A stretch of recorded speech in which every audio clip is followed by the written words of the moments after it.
Fala pessoal, tudo jóia? Esse é o nosso primeiro podcast do Portal da Construção e a gente está muito feliz de ter vocês aqui conosco, o pessoal que está ao vivo aqui acompanhando também pelo Google Meet, né? Fiquem à vontade para participar, à vontade para trazer as suas experiências, questionamentos.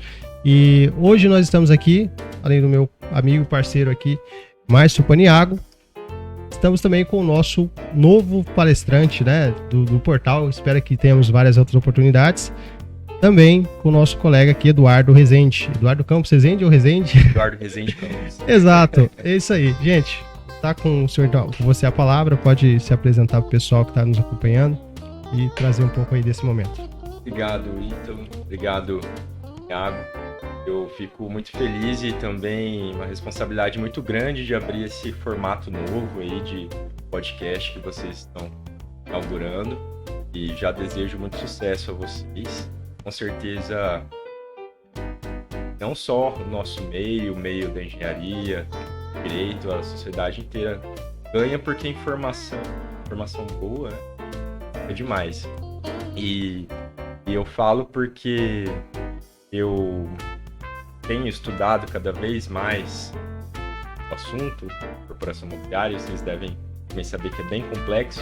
Sim. Então aqui eu espero que a gente consiga tocar aí alguns caminhos para a gente entender mais um pouco como funciona, tanto ter essa troca, porque quem é do direito acha complexo que é da engenharia e vice-versa, então é legal a gente estar juntos para poder tentar tornar um pouco mais simples, porque na minha vivência eu vejo que as pessoas, em geral, quem vai comprar um imóvel, mesmo para morar, e o imóvel na planta é visto como investimento, mas aqui no Brasil a gente tem o sonho da casa própria muito forte. Uhum. Então eu percebo na minha vivência que as pessoas são leigas. Então eu acho que essa é uma iniciativa bacana da gente. Bacana. Bom, é uma forma, hoje o Portal da Construção, o objetivo dele, né, é tornar essa comunicação, tanto do profissional, que lida diretamente com os processos construtivos, né, mas sim com a sociedade como um todo, né, seja de profissionais, de comerciantes, clientes, né, o nosso objetivo é tornar essa comunicação muito mais fácil.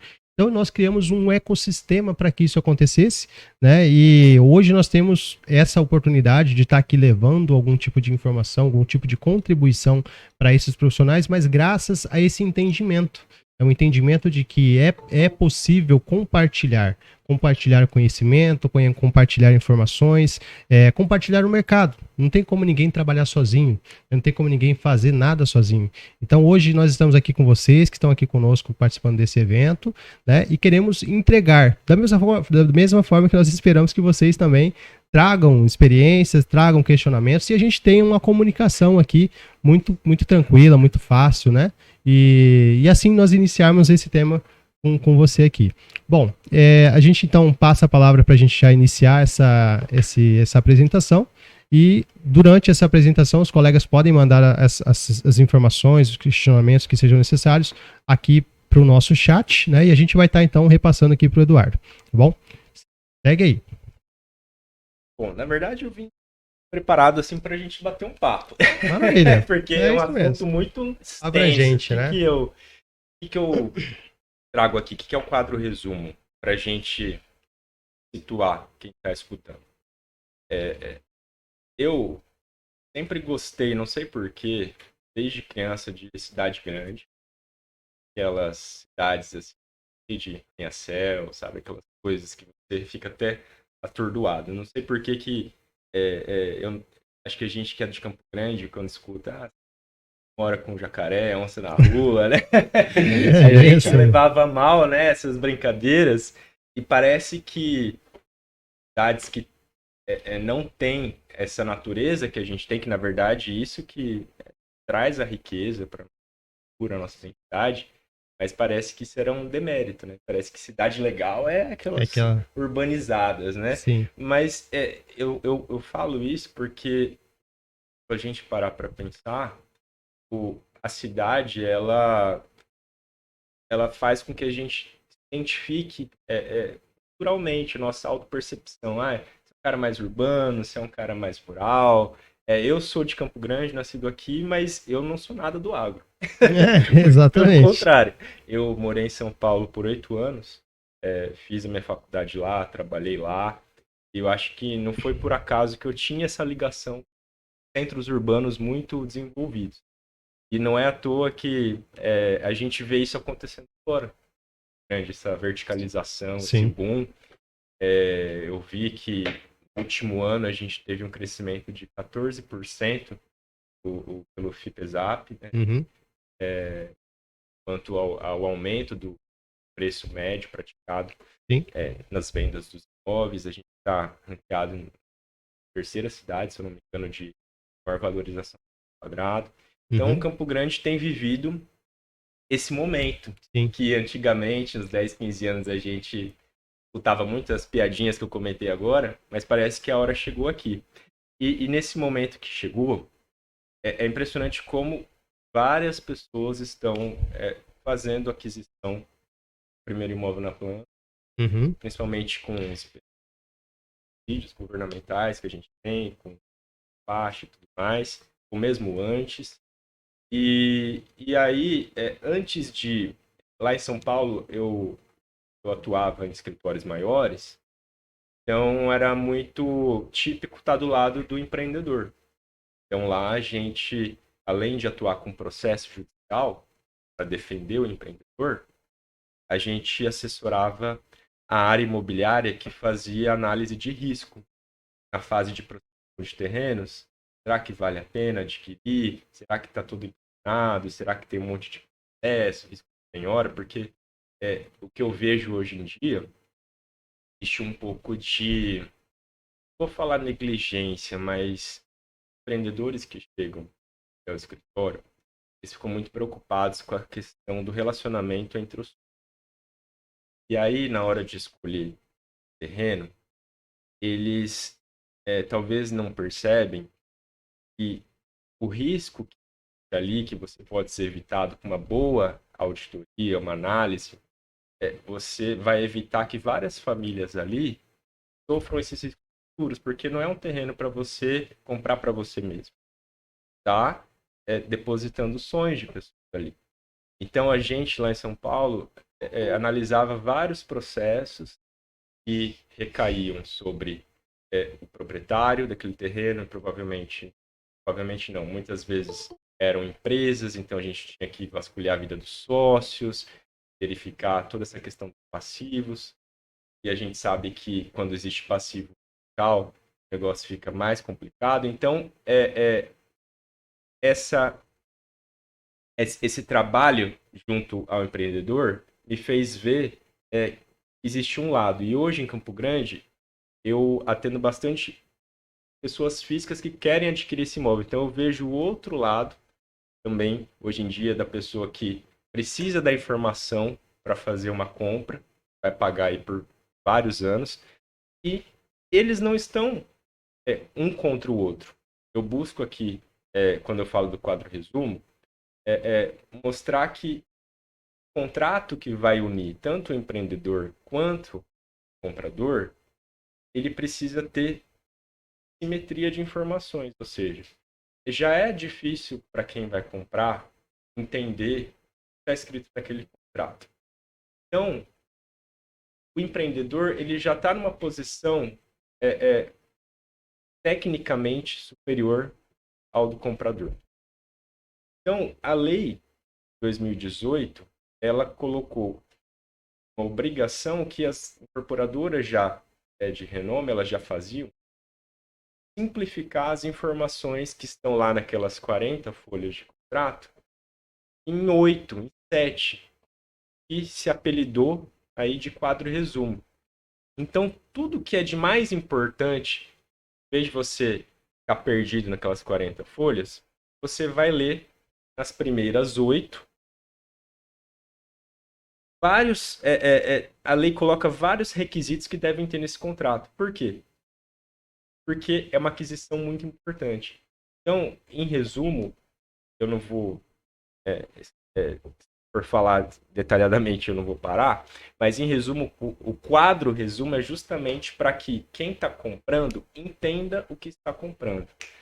E a gente verifica que quem às vezes começa a empreender, não, talvez, aí são vários motivos, mas às vezes não se atenta a detalhes jurídicos que possam parecer, perfumaria, isso não importa. Mas importa. Por quê? Porque não é uma questão de dificultar o trabalho do empreendedor, mas sim facilitar a venda, a aquisição para aquela pessoa que está entendendo, está começando a entrar nesse negócio mesmo. Então, são vários requisitos que existem na lei e a maior parte desses requisitos ligado ao preço. Então, para fechar, o contrato ele precisa ter um resumo para que a informação seja transmitida a quem compra com maior clareza.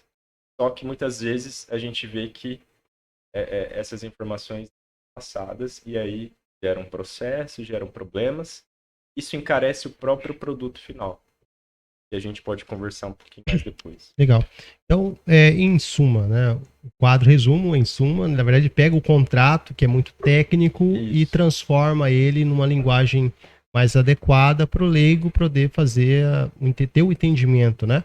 Então, se a gente for buscar entender, né? O leigo, quem que é o leigo? Quem que compra uma unidade residencial de uma grande incorporadora, né? É uma pessoa que trabalha no comércio, uma pessoa que trabalha em outro segmento que ela não tem a prática, não tem o entendimento do que é um sistema hidrossanitário, não sabe o que é não sei, quais são as capacidades de resistência de pisos, né? O que é PEI, né? Então, eu acho que é isso que o quadro resumo faz. Ele transforma essa linguagem de forma mais compreensiva, né?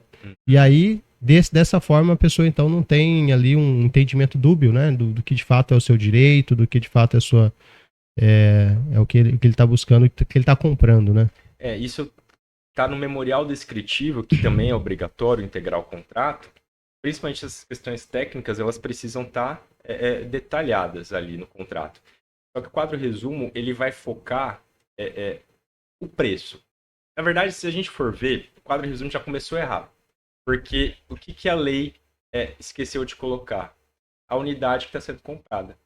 A lei, ela coloca, por exemplo, qual que é o preço total da unidade? Forma de pagamento da entrada, forma de pagamento do preço como um todo, correção monetária, se vai ter juros, não vai ter, quais são as obrigações do incorporador se houver a quebra do contrato, seja dele ou seja do comprador, qual que é a previsão de sair o habite, quais são as obrigações do comprador depois que o habite sai, se o comprador pode se arrepender ou não do negócio. São 12 requisitos. Se tem garantias que recaem sobre aquele terreno, que geralmente tem, porque é difícil o comprador levantar um prédio sem necessidade de financiamento.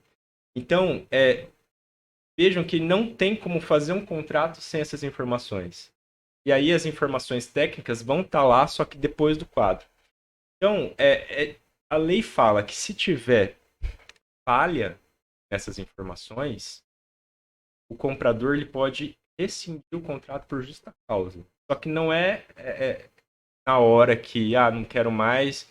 Não, ele precisa dar a oportunidade do incorporador de corrigir o quadro resumo que não tiver essas informações.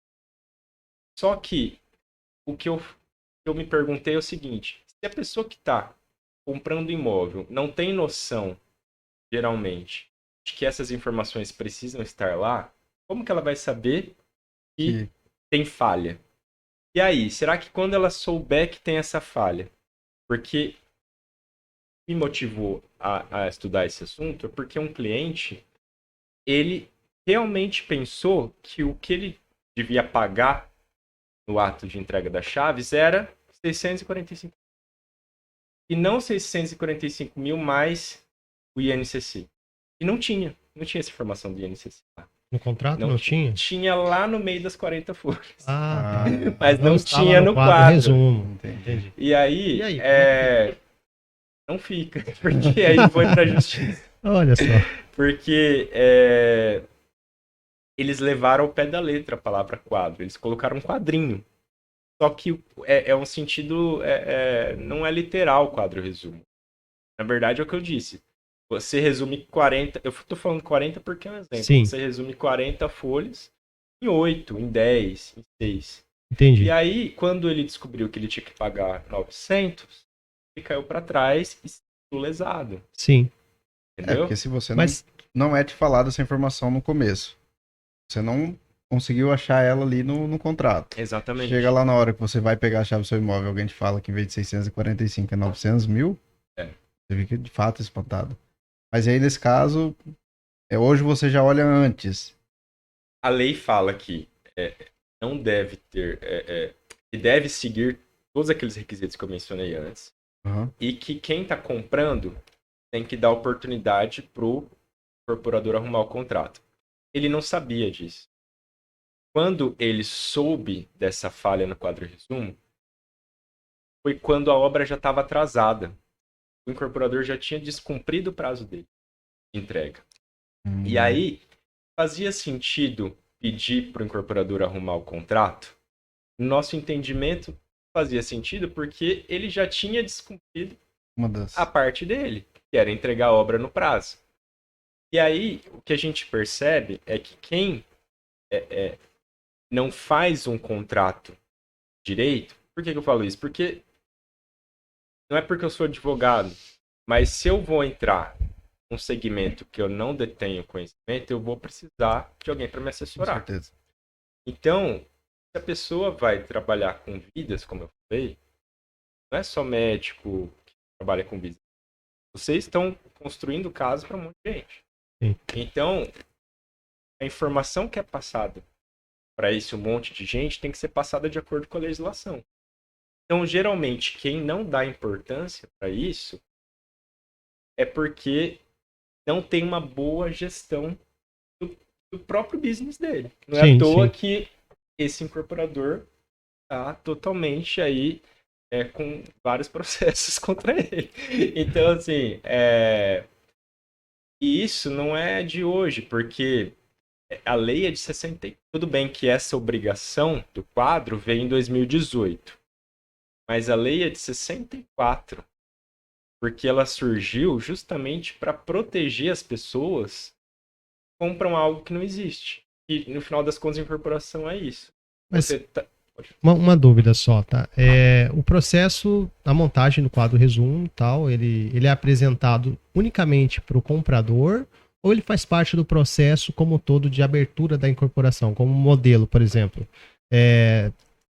Você precisa apresentar o seu projeto para uma entidade financiadora para poder viabilizar, né? Nesse momento não existe uma análise jurídica desses contratos que venham ser desenvolvidos entre comprador e incorporador? A boa prática fala que a minuta do compromisso de compra e venda deve entrar no memorial de incorporação. Quando você vai vender uma unidade na planta, você precisa registrar uma série de documentos no cartório. Isso veio da lei de 64, para que as pessoas elas tenham ciência do que o incorporador está prometendo entregar. E essa minuta, esse compromisso de compra e venda, esse contrato, ele tem que ter o quadro resumo lá. Então, no exemplo que você deu para conseguir o crédito, não é aí que é pertinente o quadro resumo. Sim. Mas sim no contrato que vai ser apresentado para o interessado a comprar, para o público. Porque, no final das contas, eu penso, né, pelo meu trabalho, que não tem incorporação sem venda. Não tem. Pelo menos 30% para começar, né? Exatamente. Então, e quem vai vender? E quem vai comprar? Pessoas. Então, são elas que precisam ter acesso à informação. Então, é nesse sentido que eu falo da importância do quadro resumo. Porque o que eu vejo na minha prática? Pessoas veem tudo menos o contrato. O que elas veem? Central de decorados, bairro, se é perto da escola dos filhos, se é bonito, Sim. o design. Elas não contrato é a leem o última coisa contrato. que ela quer saber. Elas não leem. Isso eu tô falando, eu não gosto de generalizar, mas a gente tá falando Sim, uma no média, geral, né? Uma média. Por quê? Porque a nossa própria cultura aqui no escritório é que a gente tenta colocar, por isso que a gente produz conteúdo também, de se antecipar a procurar uma assessoria, porque as pessoas, por não lerem um contrato, elas só vão procurar uma consultoria jurídica quando não tem muito mais o que fazer, e aí é só processo judicial, que é algo muito desgastante. Infelizmente, o que eu tenho percebido na minha experiência é que o Poder Judiciário, ele não quer muito saber desses detalhezinhos. Para ele, correção monetária, por exemplo, correção monetária é algo que tá em todo lugar. Se você não está pagando à vista, não tem que se discutir. Mas então por que, que a lei coloca a obrigação de estipular a correção monetária no quadro resumo? Se é algo que as pessoas já deveriam imaginar que existe, precisava de lei para dizer que tem que pôr? Então a gente fica numa situação assim, entre quem detém o conhecimento jurídico, que para aquelas pessoas, os magistrados, enfim, isso é muito normal, não tem que se discutir isso. Como que você não vai pagar sem correção? Não estou defendendo que se pague sem a correção. Eu estou defendendo que se dê o benefício da dúvida para quem realmente não sabia. Sim. E aí a gente vê que é complexo até para o Poder Judiciário decidir conflitos na incorporação imobiliária. Porque muitas vezes tem um distanciamento do cidadão comum, entendeu? Existe, por exemplo, quem é o responsável por comunicar isso, por exemplo? Tudo bem que pode estar nas 40 folhas lá escrito. Mas existe responsabilidade de alguém para comunicar os detalhes? É o corretor? É o incorporador? E aí que é outra questão. Porque a gente vive. A gente vê que tem. Não vou falar conflito de interesses, mas. Se a empresa ela está preocupada com realmente satisfazer o cliente, ela não vai esconder informação. Porque incorporação é um negócio que começa e termina. Começa e termina. Você está lançando um empreendimento, vai entregar. Sim. Digamos assim, aquela empresa acabou. Porque a SPE acabou. A Sim. sociedade ali. Naquele momento ali, Teve um fim específico, acabou. E aí, você vai morrer só naquele empreendimento? Não, você vai fazer outro. Então, você precisa arrebanhar clientes. Sim. Então, eu não acho inteligente você não passar com transparência as informações se aquela pessoa que está comprando vai indicar a sua empresa para o cunhado, para o filho, para o pai. Uhum. Esse é o espírito da incorporação imobiliária, a longevidade do negócio. Então, a gente vive outro caso prático, que o corretor, ele que digitou o contrato. E aí ele trocou a unidade. Ele vendeu, entre aspas, uma unidade que já estava vendida há 2 meses. E aí, outro problema. Entendeu? Será que deveria ser o corretor, a pessoa a digitar o contrato? É que você falou do corretor. Por isso que a gente tem procedimentos, as empresas têm que seguir procedimentos internos e cumprir aquilo.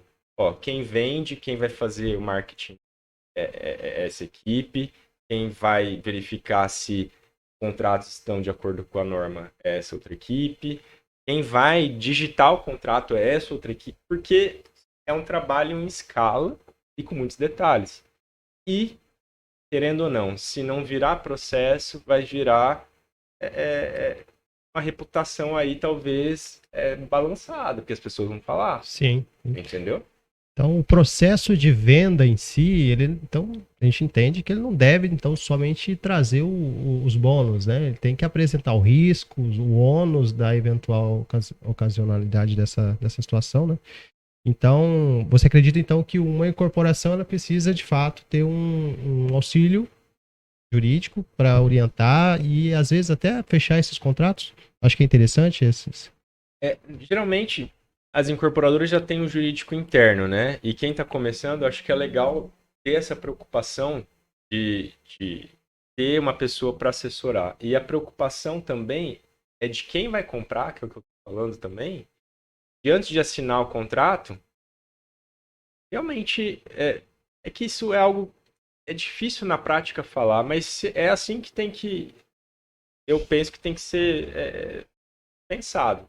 Se é uma empresa nova e todo mundo já começou em algum Sim. momento, todo mundo está começando. Se você tiver, sei lá, 20 anos num nicho, decidir mudar, você vai começar do zero em outro nicho. Não, e o próprio trajeto dos 20 anos incidiram em erros e acertos. Exatamente. Então, é natural que o mercado fique em dúvida. Será que eu vou comprar dessa empresa nova que eu não conheço, que eu nunca vi na vida? Ou mesmo as conhecidas, como eu falei, Sim. que erram a unidade no contrato.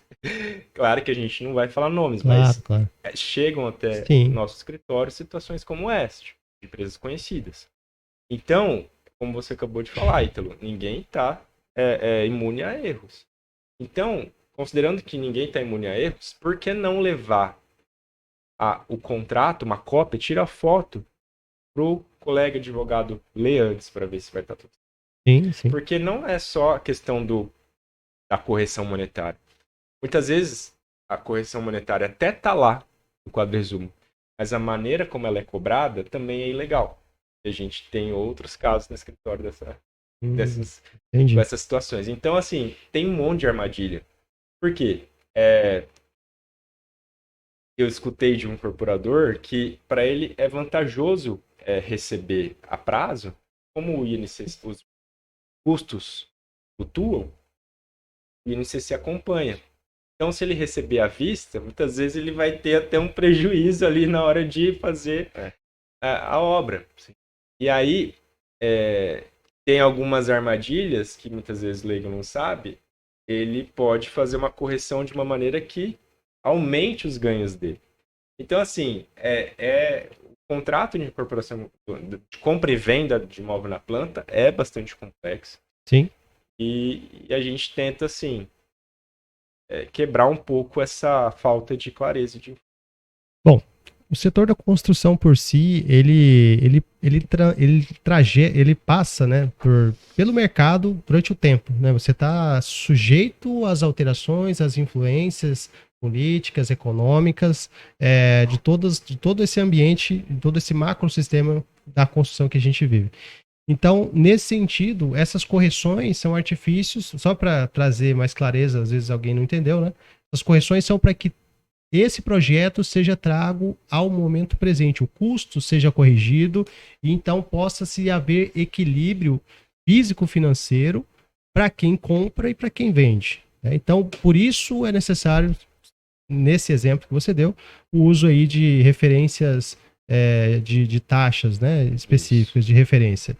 Então, pessoal, a gente caminhou até aqui, a gente está conversando com vocês estão nos acompanhando aqui pelo Google Meet. Também estamos gravando esse vídeo aqui para postar também para colocar no nosso YouTube, né? Que já vamos começar a produzir conteúdo através desse primeiro momento, né? Fica agora aqui para você que está conosco no Meet, vai lançando as suas perguntas, se você tem dúvidas, tá?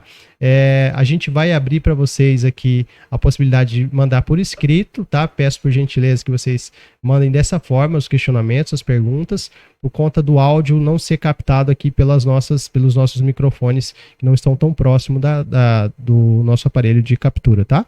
Mas então, dando continuidade, enquanto vocês vão mandando esses questionamentos, a gente vai dando continuidade aqui com o nosso colega doutor Eduardo Rezende. Eu tenho uma dúvida. Esse contrato, essa lei, na verdade, de 2018, ela começa a ser aplicada a partir de que nível de incorporação? Tem alguma relação de valor de unidade, Não. a partir de uma unidade, a partir de R$ 150 mil esse contrato já precisa ser válido? Como é que... A lei não faz essa diferenciação, justamente porque é a informação que ela busca valorizar. Então, a gente percebe que é justamente para quem está comprando imóvel, como a via de regra vai ser instalado um futuro condomínio ali, vão ser várias pessoas comprando algo que naquele momento não existe, só vai existir daqui 3 anos, 4 anos. Então, se forem 2, 3, 4 unidades, ou 150, você entende que existe uma coletividade que está envolvida? Sim. Então, a preocupação é realmente passar a informação, importa qual seja o formato daquele futuro condomínio. O que eu vejo, que eu até lembrei que eu queria ter comentado antes, é que se houver a falha no quadro, né, tem que dar oportunidade para o incorporador arrumar. A ação, por exemplo, não tem a correção monetária. Ah, não, esqueci. Vou colocar então 645 mil mais INCC até a data de entrega das chaves daqui 2 anos. Se ele não fizer isso em 30 dias, a lei autoriza o comprador a rescindir o contrato. Só que, o que é rescindir o contrato? O próprio direito não sabe muito explicar o que é isso. Vai ser devolver tudo com a correção que não estava lá? Devolver o valor sem a correção? E isso não é pior para o empreendedor? Porque qual que vai ser o momento econômico dessa rescisão? Será que ele vai conseguir revender essa unidade por um preço melhor? Ou não? O momento econômico, como você falou, por questões políticas, às vezes vai estar até pior. Isso foi o que desencadeou a lei em 2018, porque não sei se vocês ouviram falar daquela época que havia muitos distratos, várias decisões, várias quebras por pessoas em 2015, 2016. Naquela crise elas não conseguiam mais pagar pelo imóvel. E investidores que viam o imóvel como um negócio, como uma aplicação financeira, elas já pulavam fora. Então não vai render o meu investimento aqui. Então teve um boom que fez com que surgisse a lei. Eu estou falando que em 2018 instituiu o quadro resumo e outras previsões para deixar um ambiente mais seguro nessa questão aí da devolução dos valores. Mas quando o quadro resumo é falho, a lei não resolve essa questão do valor em si, porque no final das contas tudo envolve bolso, dinheiro, expectativa de lucro do lado do incorporador, de valorização do lado do comprador. Então, me parece que é melhor, então, manter o contrato. Aí a minha saída, nesse caso, foi a seguinte, a favor do meu cliente. Vamos manter o contrato, só que pelo saldo de 640 mil. Não quebra, isso na justiça, né? Não quebra o contrato, o empreendedor não precisa se descapitalizar, devolver tudo, e muitas vezes não vai ter nem a oportunidade de revenda, né? Situação melhor, porque o direito ele busca conservar o contrato do jeito que for possível, porque gera menos crise conservar um mau contrato, digamos assim, ou conservar do jeito que for possível, do que rescindir e gerar mais problemas. E nesse sentido de manter o contrato nos moldes em que ele se iniciou, por exemplo, havendo mais ônus ou desequilíbrio, isso é analisado também de certa forma. Porque assim, entrou na justiça, a gente entende que vai não tem buscar... segurança nenhuma, né? Vai ser meio loteria. Sim. Sendo bem sincero. Certo. Existe também aquela questão do juiz, às vezes, utilizar-se, né, de um auxiliar técnico para poder fazer essa análise, perícia, né? Isso. Temos também no próprio portal um grupo de peritos que tem nos ajudado também nesse caminhar. Em breve, quem sabe, a gente traga um conteúdo específico para a perícia judicial. Vou dar uma olhadinha aqui pra gente. Então, Eduardo, a gente tem nesse momento a possibilidade de estar conversando com o pessoal novamente. O pessoal está aberto para vocês comunicarem aqui, trazerem suas dúvidas, tá? Vamos trocar uma ideia aqui com o Eduardo e a gente caminhar então para os nossos últimos 15 minutos de transmissão, tá bom? Márcio, tem mais alguma questão que você trouxe? Não, a questão da dúvida que eu tinha era justamente essa, que era a respeito de fato se tinha ali um inicial para você começar a tratar isso. Então, o que eu tiro do que você respondeu é o quê? Nós que construímos 2, 3 casinhas, sejam elas minha casa ou minha vida ou não, precisamos de um apoio jurídico para, de fato, elaborar um bom contrato. Porque o que eu vejo na prática também, esse contrato de compra e venda, vejo muitos corretores, não estou falando que não, que o cara faz errado, não, mas é o que eu vejo na prática. Que ele mesmo elabora o contrato de compra e venda, Uhum. e esse quadro resumo, eu não lembro de ter visto ele algumas vezes, talvez tenha um ou outro não, mas a maioria das vezes é um contrato de compra e venda normal que você baixa da internet ali. Toma um dinheiro no banco, uma CCB, não vai ter um resuminho do contrato de Vai. financiamento? É aquele quadrinho, é como se fosse isso, mas não só em uma folha, vão ter... Aí vai da estética do advogado, se ele quiser fazer em 2, 3, em 8, mas o importante é ter essas informações. Para quem está começando, Eduardo, se você pudesse dar uma dica para começar bem, para começar com o pé direito, que mais se atentar dentro do cenário jurídico nesse sentido aí de proteção? Eu acredito que é transmitir a informação de modo correto. E aí, o que é de modo correto? Você não prometeu que você não vai entregar, né? Porque no final das contas, imóvel na planta é isso. Tá prometendo que você vai entregar uma casa daquele jeito. Se for do modo tradicional, né? Sem ser pelo regime de administração, a pessoa vai entrar com dinheiro e ela vai querer a casa. Sim. Então, você está mexendo com a economia popular, e é isso que a lei fala. Você está mexendo com a economia popular. Todo mundo sabe, né, que o setor de vocês tem uma grande relevância no PIB, envolve muitas cadeias. Então, essa informação, ela tem que ser passada com responsabilidade.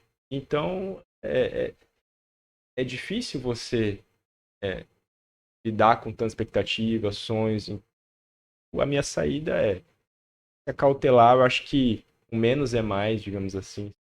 Não, eu acho que eu escutei também de um incorporador nos estudos que ele não pode nem ser sonhador, mas também nem ser muito pessimista, porque se for pessimista ele não trabalha no Não faz Brasil, né? nada, né? Não. Mas também se for um sonhador, ele sai do prumo e não entrega perde. Então ele tem que ser, é como se fosse quase sem emoção, não sei, uma postura neutra, sabe? Porque como que você vai prometer algo, sendo que a lei municipal, por exemplo, que está sendo praticada durante a aprovação do seu projeto, por exemplo, você executa aquela obra, daqui a 4 anos um grupo lá de moradores contesta a legislação, e aí vai que acontece alguma coisa, você vai ter que mudar todo o seu empreendimento, porque é o que está acontecendo na Chácara Cachoeira, não sei se você está sabendo, o grupo de moradores lá não quer que construam nada de prédio lá no bairro. Porque prometeram quando eu comprei a casa que aqui ia ser só casa, não ia ter prédio, e aí entra a discussão, mas não é mais eficiente pelo uso racional do solo, adensar e planificar, cada um tendo uma casa com vários lotes, então uma quadra inteira, 2 quadras, você coloca todas essas famílias num único prédio, e aí tem uma polêmica, né, que é mais sustentável, que não é, daí entra numa seara também sustentabilidade, ambientalista, então assim, é muito difícil. Gente. Sim. Então vocês estão sujeitos a muitos riscos. Muitos fatores. Muitos riscos políticos, como você falou, tem um ambiental, agora nos prédios lá nos parques, aqui na e tudo mais. Então, se você ficar prometendo muita coisa que você sabe que não vai cumprir, infelizmente a gente viu vários casos de empresas aqui em bairros nobres que quebraram, que não entregaram, os moradores têm que se unir, terminar a construção. Foi o que a gente aprendeu, né, no treinamento passado. Exato. E aí que aí vira uma associação, né? Daí os próprios associados começam a brigar entre si. E aí chegou mais um caso no escritório também. Então, assim, pessoal, eu acho que para resumir, seja equilibrado. Vocês lidam com muitas pessoas, muitos interesses. E puxando a sardinha para mim, tem um bom advogado. Exato. Falando em você, né? Faça o seu merchan agora, doutor. Traz pra gente aí o Onde seu que a galera trabalho, te onde que a pessoa te encontra. encontra. Isso. Eu acho que hoje o canal mais fácil é o Instagram, né? É o @eresende com Z, eresende Campos. Lá a gente, com a ajuda da Natália que está aqui comigo, a gente produz bastante conteúdo sobre móvel na planta. O foco é esse Legal, mesmo, porque legal. direito imobiliário ele é muito amplo e naturalmente eu caí nesse segmento porque eu fui comprar imóvel na planta que não deu certo. Casei com uma Sentiu na pele. arquiteta. Na pele, né? Já vivenciei esse ambiente de vocês de obra, trabalhei em escritórios que vendiam incorporadoras, e eu descobri que é isso que eu gosto, porque tem um mundo aí para Sim, sim. ser devastado. Até a palavra não tá saindo, Explorado, pra ser explorado. pronto, porque dá uma conotação negativa essa palavra. Tem um mundo para ser explorado, e a gente quer, no final das contas, pelo menos essa é a advocacia que eu faço. Sim. Realmente, ajudar as pessoas porque eu gosto, eu acredito no que eu faço. Legal. Show de bola. Temos uma pergunta aqui. Luciano Rufato. Isso. Já conhece esse aí. Luciano, pode trazer sua dúvida aí pra gente? Liga seu microfone. Pode falar. Pode ser ouvido. Bom, doutor Eduardo. Eu falo para não falar doutor, mas o pessoal Não continua. tem jeito, né? E aí, meu querido? Bem. Parabéns pela live. Muito claro, né? Não é nenhuma dúvida. A contribuição, esse assunto é bem interessante, né? E até o nosso colega comentou, a gente constrói 2, 3 casas, é interessante fazer isso, não é interessante? Isso é quando for vender na planta, né, Eduardo? Porque Isso. esse pessoal, né, nossos colegas, eu também mexo com isso, com a parte técnica. A gente constrói, mas entrega a unidade pronta. Então, por mais que a gente venda alguma coisa durante a obra, é um contratinho de gaveta que o cara vai dar um sinal agora e o restante depois que tiver tudo ok, né?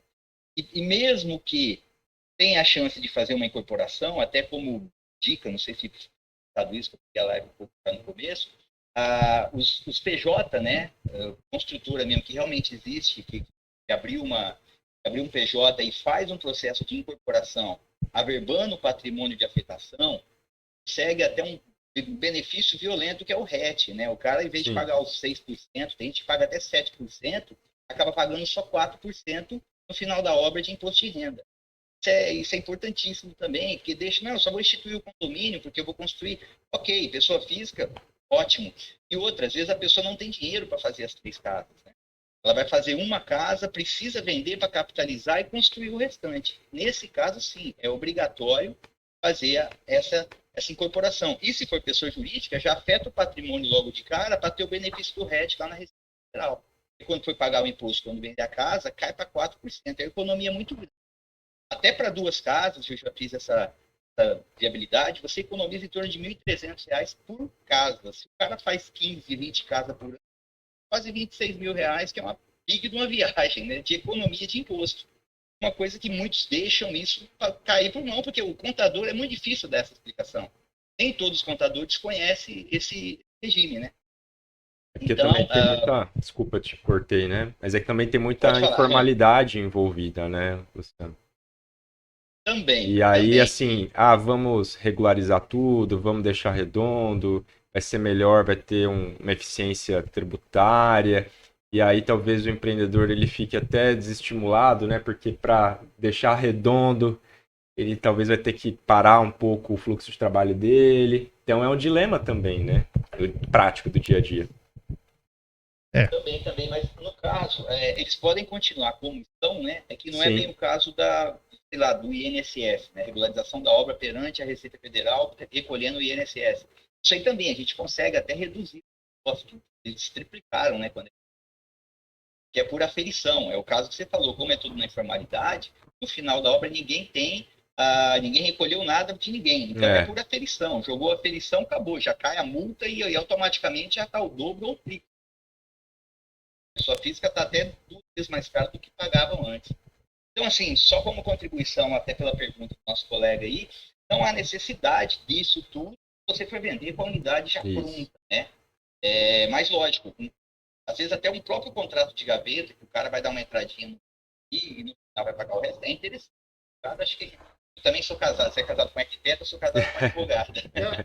Uma troca Então, muito boa. Parte então ela sempre dá uma assessoria para mim também, até para clientes, né? Mas é uma coisa é mais simples, né? E outra, os incorporadores mesmo que estão fazendo isso para ter esse detalhe, é importante quando vai vender pela Caixa, né? Quando vai financiar a casa, ao empreendimento no apoio à produção, por exemplo. A Caixa já exige que seja que ela possa assinar o contrato para pagar, para financiar a obra toda, né? Não é o foco, assim, não é muita gente que faz isso em Campo Grande, mas existem os incorporadores já eram pequenos, né? E hoje já estão gericados na Caixa e tem excelente. Esse quadro resumo eu mesmo peguei um e vi que está falho. Do jeito que você falou ali, eu peguei. Vamos arrumar, então. Famosa por aqui também. Já tenho até mais um cliente que vai chegar no jornal. Mas, gente, obrigado, Eduardo. Parabéns de novo pela explanação, Ítalo. Continua soltando esses lives aí, que está muito. Tá? Acompanhe quando posso. Também estou à disposição, caso alguém precisar dessa parte técnica, até de viabilidade, não viabilidade do empreendimento todo, né? Mas também posso fazer, assim como eu faço essa viabilidade, se vale a pena incorporar e como obter o RET, né? Que é um importante, aí, 2% de valor da venda da unidade, já é uma ativa aí na obra, né? Caro, o nosso lucro reduziu bastante. Beleza? Obrigado, Luciano. Show de bola, Luciano. Obrigadão. Pessoal, eu queria também aproveitar aqui esse momento, né, para agradecer também o nosso colega Lucas. O Márcio aqui vai trazer um pouco aqui dele. Ele está aqui vendo a gente, está aqui online no Meet conosco. E Lucas, quer dar uma palavrinha aí? Fala para nós, Lucas, por que você apostou no projeto Portal da Construção? Por que você disponibilizou esse seu espaço aqui para nós?